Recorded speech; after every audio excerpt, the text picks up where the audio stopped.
দুদিন বসবে না, যাওয়ার পরে হঠাৎ মনে হলো যে এবার পয়লা বৈশাখে দিয়ে আমি আমার লালপুর বাগাতি পাড়ার সাথে করবো। সেটা মনে করেই হঠাৎ করে রাত 9টার সময় সিদ্ধান্ত নিলাম যে কালকে আমি বাড়িতে আসবো, দুদিন থাকবো, কারণ এরপরে হয়তো আবার ঈদের আগে আমার আসা হবে না। যেহেতু জানেন যে একটা চাকরি করি, এখন চাকরিতে অনুমতি ছাড়া বের হওয়া যায় না, ছুটি ছাড়া বের হওয়া যায় না।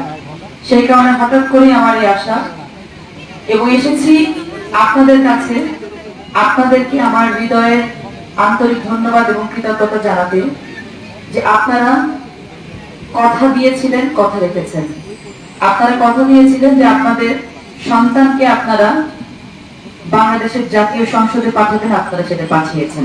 এটার জন্য আপনাদেরকে আন্তরিক ধন্যবাদ এবং কৃতজ্ঞতা।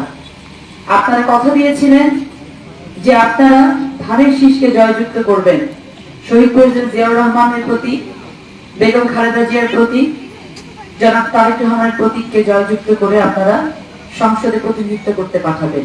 আপনারা সেই কথা রেখেছেন। আমরা বাংলাদেশ জাতীয়তাবাদী দল আপনাদের কাছে চিরকৃতজ্ঞ থাকবো, এবং এই জামনগর ইউনিয়ন তারা যে পরিমাণ বিপুল ভোট ধানের শীষে দিয়ে সকলে মিলে বাংলাদেশের 300 আসনের ভিতরে আরেকটি আসনকে জয়যুক্ত করে সংসদে পাঠানোর জন্য আপনারা প্রচেষ্টা করেছেন, কষ্ট করেছেন, শ্রম দিয়েছেন, দিনের পর দিন কাজ করেছেন। সেটার জন্য আমরা আপনাদের প্রতি আন্তরিক ধন্যবাদ এবং কৃতজ্ঞতা জ্ঞাপন করি। সন্তান হিসেবে কথা দিয়েছিলাম আপনারা আমাকে এমপি বানাবেন, মন্ত্রী আমি নিয়ে আসবো। আমিও কিন্তু সেই কথা রেখেছি। আমিও কিন্তু আপনাদের জন্য একটি মন্ত্রণালয়ের দায়িত্ব নিয়ে এসেছি, যেখান থেকে আমরা কাজগুলো করতে, আমাদের এলাকার উন্নয়নগুলো করার জন্য আমরা এগিয়ে যেতে পারি, আমরা কাজগুলো সফলভাবে করতে পারি। লালপুর বাগাতিপাড়া আনাচে কানাচে সমস্যায় জর্জরিত। যখন আপনাদের কাছে ভোট চাইতে গেছি, ঘরে ঘরে গিয়ে খালি ভোটই চাই নাই, সমস্যাগুলো শুনে এসেছি। প্রত্যেকটি সমস্যা আমার কাছে লিস্ট করা আছে। আপনারা চান বা না চান, প্রত্যেকটা সমস্যাকে আমি অ্যাড্রেস করে এগুলোকে সমাধান করবো ইনশাআল্লাহ। আমাদের যে রাস্তাঘাটের সমস্যা আছে, আমাদের স্কুল কলেজের সমস্যা আছে, বেকারত্বের সমস্যা আছে, আমাদের বরাল নদীর সমস্যা আছে, ব্রিজ কালভার্টের সমস্যা আছে, অনেক সমস্যা আছে। সব থেকে বড় সমস্যা আছে আমাদের জামনগর ইউনিয়ন মাদকের সমস্যা। আমরা এই সমস্যাগুলোকে সমাধান করার জন্য কাজ করছি। আপনারা ইতিমধ্যে জেনেছেন যে আমাদের খাগড়িয়া ইউনিয়ন এবং দয়ারামপুর ইউনিয়নের শিলাবৃষ্টির কারণে ব্যাপক ক্ষতি হয়েছে। আমি আজকে পায়ে হেঁটে সেই জায়গাগুলো দেখার চেষ্টা করেছি। একটি প্রাকৃতিক দুর্যোগের কারণে অনেক ক্ষয়ক্ষতি হয়ে গেছে। আমরা সচেষ্ট হব, চেষ্টা করব এই ক্ষয়ক্ষতি কতটুকু কাটিয়ে ওঠা যায়, কতটুকু সকলের পাশে দাঁড়ানো যায়। তবে আপনাদের কাছে আমার একটি আহ্বান থাকবে, আপনারা যে ভরসা নিয়ে, যে আস্থা নিয়ে ধানের শীষে ভোট দিয়ে আমাকে জয়যুক্ত করে সংসদে পাঠিয়েছেন, আপনাদের প্রতিনিধিত্ব করার জন্য পাঠিয়েছেন, আপনাদের কাছে আগামী দিনগুলোতে আমি আরো কিছু সহযোগিতা চাই।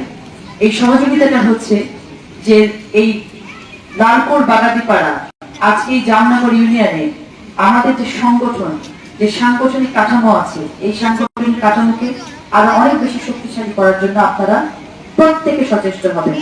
মনে করার কোনো কারণ নেই যে ইতিমধ্যে যারা জামনগর ইউনিয়নের দায়িত্বে ছিলেন তারাই কেবল পরবর্তীতে জামনগর ইউনিয়নের দায়িত্বে আসবেন, তারা ছাড়া কেউ আসতে পারবেন না। আমরা এখানে পরবর্তীতে সংগঠন গঠন করব প্রত্যেকের যোগ্যতার ভিত্তিতে ইনশাআল্লাহ। আজকে যারা ধানেশকে ভোট দিয়ে আমাকে এমপি করেছেন, আমি তাদের জন্য এমপি, কিন্তু মন্ত্রী হচ্ছে আমি এই এলাকার সকল মানুষের, এমপি আমি এই এলাকার সকল মানুষের। এখানে মোস্তফা একটি কথা বলেছেন যে বিগত 17 বছরে বেছে বেছে যারা বিএনপি করেছে তাদেরকে বঞ্চিত করা হয়েছে। উনি চেয়েছেন, উনি দাবি করেছেন আমরাও যেন একই কাজ করি। আমি অত্যন্ত বিনয়ের সাথে এই জায়গাটাতে দ্বিমত পোষণ করতে চাই। আমি মনে করি লালপুর বাগাতিপাড়ার প্রতিটি ঘরের মানুষ হচ্ছে আমার মানুষ। যারা আমাকে ভোট দিয়েছেন তারাও আমার ভালো চেয়েছেন, যারা ভোট দেননি তারাও আমার ভালো চেয়েছেন। আমার উন্নয়ন কর্মকাণ্ড কখনো দল দেখে যাবে না। আমার উন্নয়ন কর্মকাণ্ড যোগ্যতা দেখে, মানুষ দেখে, প্রয়োজন দেখে তার কাছে পৌঁছাবে ইনশাআল্লাহ। এটা বাংলাদেশ জাতীয়তাবাদী দল এবং বর্তমান সরকারের স্ট্র্যাটেজি। আমি আপনাদের উদাত্ত আহ্বান জানাতে চাই, দল করার কারণে, এক একজন নেতার পেছনে রাজনীতি করার কারণে কিছুটা বিভেদ হয়তো তৈরি হয়েছে নির্বাচনের আগে। আমরা এখন থেকে সকল বিভেদ ভুলে গিয়ে যেন রাজনীতির সামনে এগোতে পারি, কারণ আমাদের মেইন উদ্দেশ্য হচ্ছে এলাকার উন্নয়ন করা, জনগণের উন্নয়ন করা। আমরা সকল অন্যায়ের বিরুদ্ধে একসাথে না বলবো, আমরা সকল অন্যায়ের বিরুদ্ধে একসাথে সোচ্চার হব। মাদককে ততক্ষণ পর্যন্ত জামনগর থেকে বিতাড়িত করতে না পারবো, যতক্ষণ পর্যন্ত আপনারা এই সহযোগিতা না করবেন। আমরা প্রত্যেকে জানি কারা মাদক বিক্রি করে, আমাদের ডানে বামেই থাকে, আশেপাশেই থাকে, কিন্তু যখন পুলিশ ইনফরমেশন চায় আমরা সেই ইনফরমেশনটা ঠিক মতো দিই না। আপনারা নিজেরা জামনগর ইউনিয়নের যারা নেতৃবৃন্দ আছেন তাদেরকে আহ্বান জানাবো, আপনারা দরকার হয় প্রত্যেকটি ওয়ার্ডে 5 সদস্য বিশিষ্ট একটি টিম গঠন করে দিন। যে টিমের পরিচয় থাকবে অজ্ঞাত, যে টিমের নাম কেউ জানবে না, তারা সরাসরি পুলিশকে তথ্য দেবে যে কোথায় মাদকের কেনা বেচা হচ্ছে এবং আমার ভাইদের জীবনকে নষ্ট করা হচ্ছে, আমার বোনদের জীবনকে নষ্ট করা হচ্ছে। আপনারা আপনাদের সহযোগিতা ছাড়া কিন্তু কোনোভাবে প্রশাসন এই কাজগুলো করতে পারবে না। আর যত উন্নয়নই আমি করি না কেন, আমি নির্বাচনের আগে আপনাদেরকে বারবার বলেছি আমি রাস্তা তৈরি করে দিতে পারবো, আমি স্কুল একতলা থেকে দোতলা তৈরি করে দিতে পারবো, কিন্তু রাস্তার উপর দিয়ে হাঁটা মানুষগুলো কিন্তু আপনাদেরকে তৈরি করতে হবে। স্কুলের ভালো শিক্ষক কিন্তু আপনাদেরকে তৈরি করতে হবে, বাচ্চাদের জন্য ভালো মানুষ হতে হবে, সেটাও কিন্তু আপনাদেরকে তৈরি করতে হবে। সেজন্য যদি আমি যতই পলিসি দিই না কেন, যতই আইন প্রয়োগ করার চেষ্টা করি না কেন, আমরা নিজেরা যদি সচেতন না হই, কোনোভাবে এই মাদক থেকে আমাদের এই তরুণ সমাজকে আমরা নিয়ে আসতে পারবো না। চাঁদাবাজির বিরুদ্ধে আপনারা সকলে মিলে সোচ্চার হন, যে কোনো ধরনের দুর্নীতির বিরুদ্ধে আপনারা সকলে মিলে সোচ্চার হন, যে কোনো ধরনের দখলদারিত্বের বিরুদ্ধে আপনারা যে কোনো মূল্যে সোচ্চার হন। এটা আপনাদের কাছে আমি দাবি করতে চাই। সন্তানকে সংসদে পাঠিয়েছেন, মন্ত্রী বানিয়েছেন, সন্তানের ইমেজ রক্ষার দায়িত্ব কিন্তু আপনাদের, ঠিক কিনা বলেন? আপনারা কি রাখবেন কিনা বলেন? আমি চাই এই জামনগর ইউনিয়ন হবে একটি পরিচ্ছন্ন ইউনিয়ন। এখানে যোগ্যতার ভিত্তিতে চাকরি হবে, যোগ্যতার ভিত্তিতে পড়াশোনা হবে, এখানে যোগ্যতার ভিত্তিতে মানুষগুলো নেতৃত্ব পাবে এবং ভবিষ্যতে রাজনীতি পরিচালিত করবে। যত অন্যায় আছে সবকিছুর বিরুদ্ধে আমরা একসাথে রুখে দাঁড়াবো। এখানে হাসপাতালের বিষয়ে আমি শুনেছি এখানে ডাক্তার নেই, সেই বিষয়ে আজকে আমার কিছুক্ষণ পরে আইন শৃঙ্খলা কমিটির মিটিং আছে, সেখানে আমি বিষয়টা তুলবো।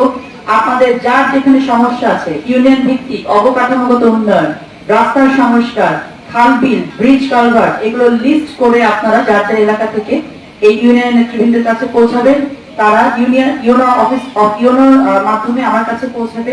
আমি এই বিষয়গুলো নিয়ে ক্রমান্বয়ে, একদিনে তো সবকিছু হবে না, ক্রমান্বয়ে যত ধরনের উন্নয়ন করা সম্ভব সবগুলো করবো ইনশাআল্লাহ।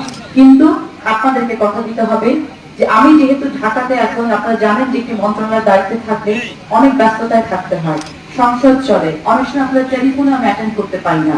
আপনারা যদি এলাকাটাকে ভালো রাখেন, সংগঠনটাকে ভালো রাখেন, তাহলে কিন্তু আমার কাজের উপর প্রেশারটা একটু কম পড়ে। কিন্তু আমাকে যদি এইগুলো নিয়ে চিন্তা করতে হয়, তাহলে কিন্তু আমার কাজের প্রেশারটা বেশি পড়বে। আপনারা যদি চান আপনাদের সন্তান আপনাদের সাথে সাথে সমগ্র দেশের উন্নয়নের জন্য কাজ করুন, তাহলে আপনাদেরকে কিন্তু আমাকে সারাটা সময় সহযোগিতা করতে হবে।